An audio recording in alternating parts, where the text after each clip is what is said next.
Patience is a virtue. Minsan pa ay pinaalalahanan ni Joseph ang sarili. Isa pang bagay na mariin niyang itinanim sa isip ay ang pagsunod sa Republic Act 9262, Violence Against Women and Children.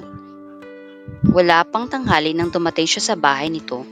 Oras na ng merienda pero sa walang pinatutunguhang usapan pa rin umiikot ang conversation nila ni Grace kung nasaan siya over the weekend. Ni minsan ay hindi pa nito nabanggit ang tungkol sa sinabi nitong reunion at wala rin itong inilalabas ng mga papeles na sinabi din nitong gusto nitong ipakonsulta. Grace, akala ko ba mag-uusap tayo tungkol sa reunion ng pamilya niyo? Kaya mo ako pinapunta dito. Sa wakas ay naitanong niya, I just want to be with you. Ayaw mo ba akong kasama? Nanulis ang uso nito.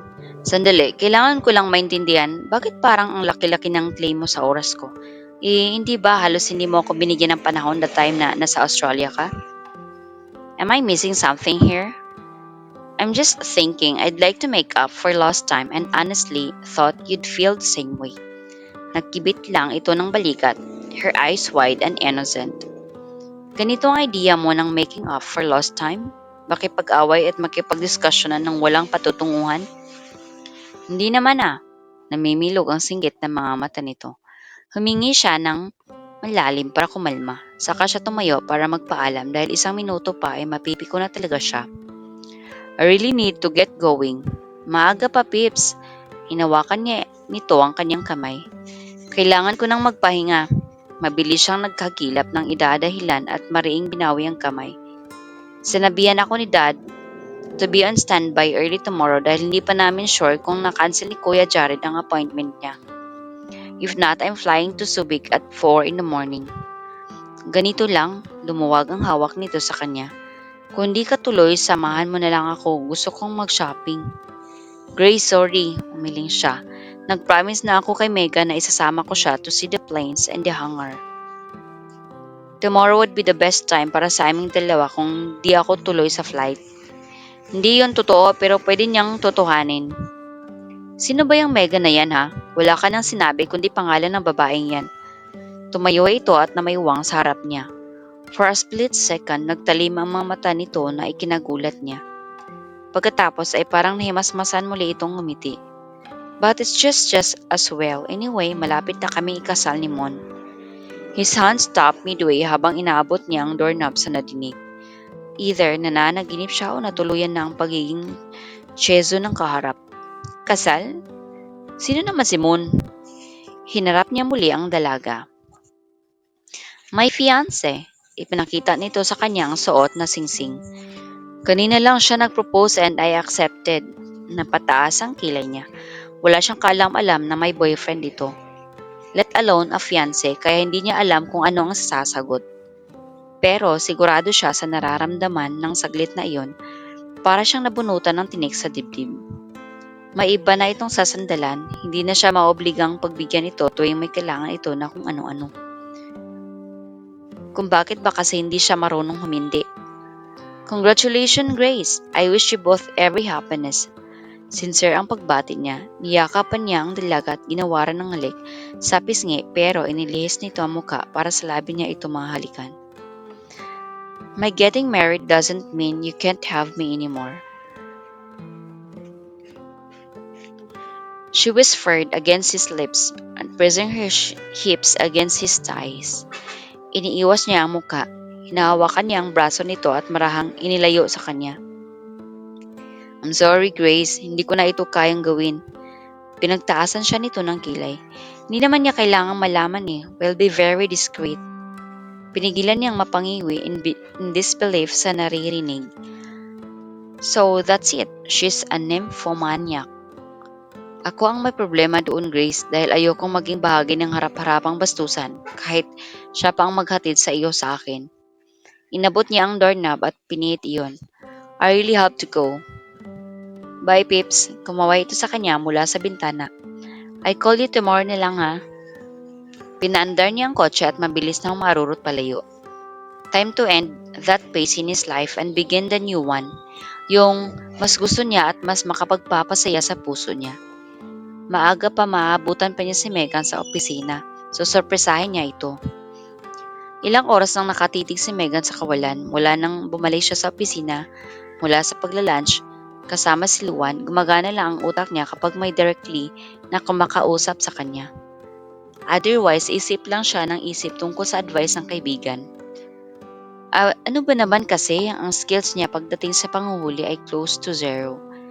Ngayon pa ba niya susubukang gawin sa isang taong hindi niya kayang ipagsapalaran ang nararamdaman niya? Paano kung hindi niya magawa ang tama? Paano kung ang sabihin nito sa kanya ay, "Sorry Meg, si Grace talaga ang gusto ko." Paano kung iyong pangyayari pa lang nung isang araw ay dahil halos nahubaran lang siya ng mayakap nito? Yun pa pala, paano niya ito haharapin ngayon nang hindi nahihiya? Megan, isa sa mga kaopisina niya ang kumaway sa harapan niya.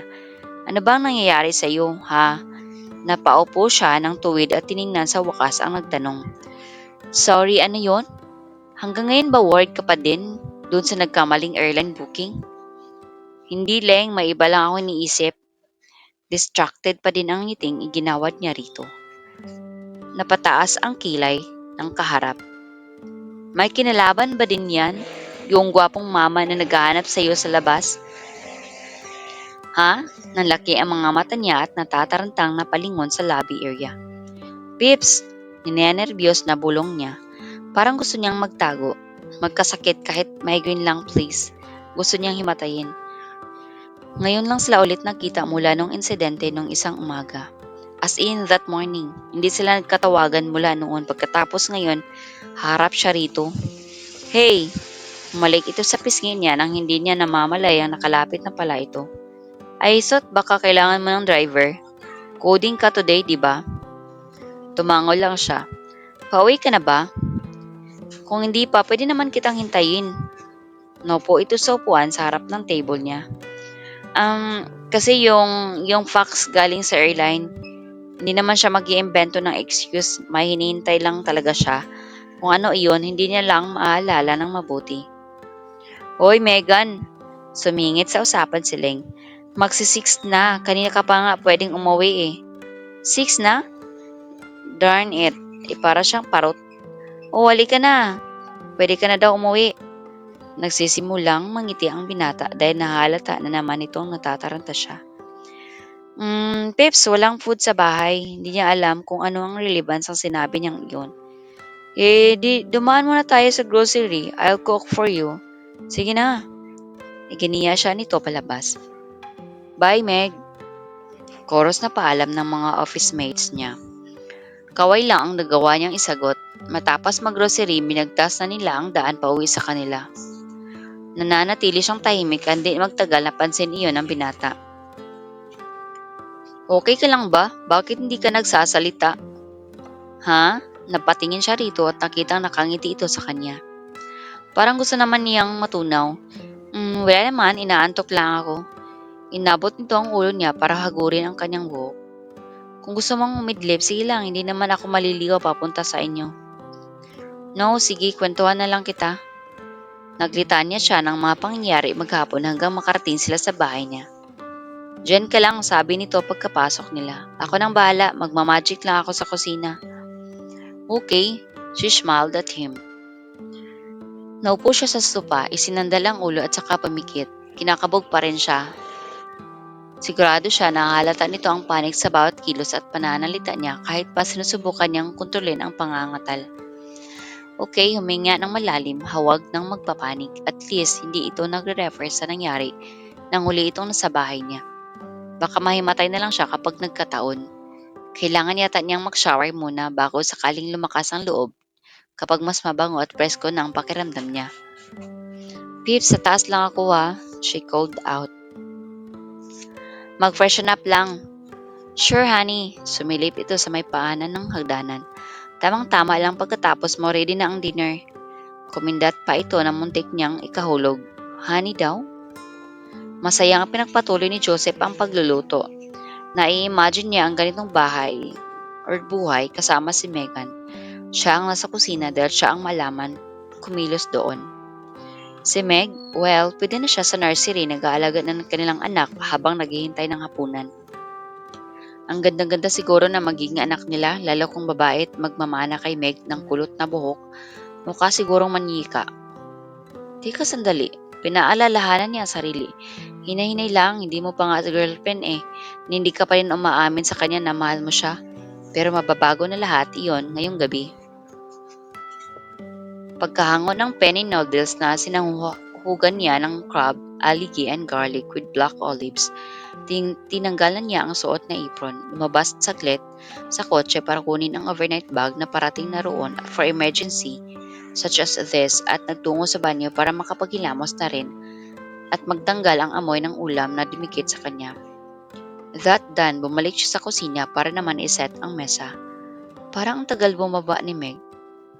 Meg, honey, tinawag niya ito mula sa paanan ng hagdanan. Ready na ang dinner. Walang ingay na nanggagaling sa itaas. Meg, he called out again habang paakyat ng hagdanan hanggang nakarating siya sa pintuan ng kwarto nito. Marahan siyang kumatok at saka may angat na pinihit ang doorknob para buksan iyon. Pagsilip niya ay nakita niya nakahiga ito sa kama at mukhang himbing na himbing. He smiled at the adorable picture she made. Dahan-dahan siyang lumapit na naupo sa tabi nito at maingat na hinawi ang buhok nitong nakatabing sa bahagi ng no.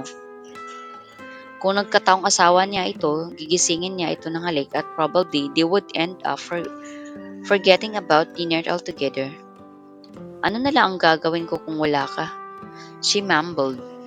Baga siyang nagulat, ngayon lang ito nagsalita habang nananaginip or baka naman gising talaga ito.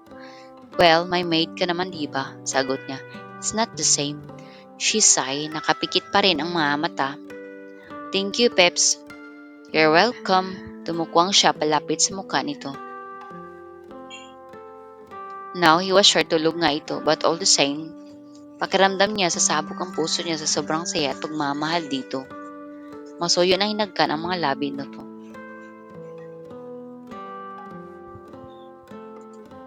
Maraming salamat sa panonood. Huwag kalimutang mag-like, mag-share at mag-subscribe para sa mas marami pang videos. I-click na rin ang notification bell para updated ka palagi. Kita-kits sa susunod!